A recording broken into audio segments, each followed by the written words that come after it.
సాయిరామ్.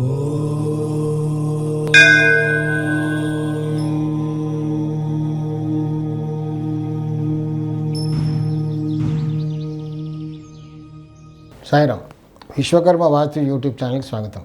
నేను మీ విశ్వకర్మ. అంటే ఇప్పుడు నేను చెప్పబోయే టాపిక్ నేను చాలాసార్లు చెప్పాను, చాలా వీడియోస్ కూడా చేశాను ఈ టాపిక్ పైన. అదేంటంటే కారాగార ప్రాప్తి. అఫ్కోర్స్ ఇప్పుడు చాలా ఈజీ అయిపోయింది అనుకోండి. పెద్ద పెద్ద మినిస్టర్లు, పొలిటికల్ లీడర్స్ అందరు కూడా జైలుకి వెళ్ళొచ్చిన వాళ్ళే. వెళ్ళొచ్చిన తర్వాత పెద్ద పెద్ద పోస్టులు అటెండ్ చేశారు. అంత పెద్దగా సీరియస్గా పట్టించుకోవట్లేదు ఎవరు కూడా.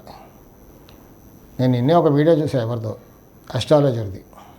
అతను ఏం చెప్తున్నాడంటే జైలుకి వెళ్ళిన వాళ్ళందరూ సీఎంలు అయిపోయారని. అంటే వెళ్ళొచ్చిన తర్వాత. అంటే ఇదంతా నేను ఎందుకు చెప్తున్నా అంటే వాస్తులో ఏమైనా కారణం ఉందా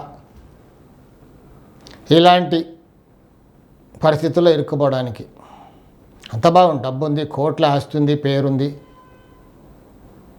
పొలిటికల్ ఇన్ఫ్లుయెన్స్ ఉంది, అన్నీ ఉన్నాయి. కానీ సడన్గా ఏదో జరగకూడదు జరిగిపోయి కేసుల్లో ఇరుక్కుపోయి జైలుకి పోవడం, 1 డే అయినా 2 డేస్ అయినా జైలుకి వెళ్ళడమే. అది ఎందుకు అలా జరుగుతుంది అంటే నేను చూసిన, నాకున్న ఈ కొద్ది 40 years అనుభవంలో నేను చూసింది ఏంటంటే ప్రాక్టికల్గా చెప్తున్నాను.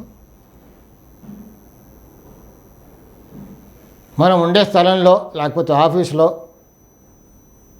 ఎక్కడైనా మన స్థలంలో నైరుతిలో ఈశాన్య దోషం ఉంటే, ముఖ్యంగా నైరుతిలో దోషం ఉంటే ఇలాంటివి జరుగుతూ ఉంటాయి. సో జాగ్రత్తగా నైరుతిలో దోషం లేకుండా చూసుకుంటే ఇలాంటివి జరగకుండా ఉంటాయి అని చెప్పడమే నా ఉద్దేశం. అంటే ఒక అవేర్నెస్ క్రియేట్ చేయడానికి మాత్రమే ఈ వీడియో చేశాను, కానీ నేను ఎవరి గురించో పర్సనల్గా మాట్లాడటం లేదు. ఇలాంటి దోషాలు ఇంట్లో లేవనుకోండి, అంటే దోషాలు అని అనలేము, రీజన్ ఇది ఇలా ఉంటే ఇలా జరుగుతుంది. నా అనుభవంలో చూశాను, నైరుతిలో ఎలా ఉంటే కొన్ని రకాల దోషాలు ఉంటాయి. ఒక్క దోషం అని చెప్పలేము, రకరకాల దోషాలు ఉంటాయి నైరుతిలో.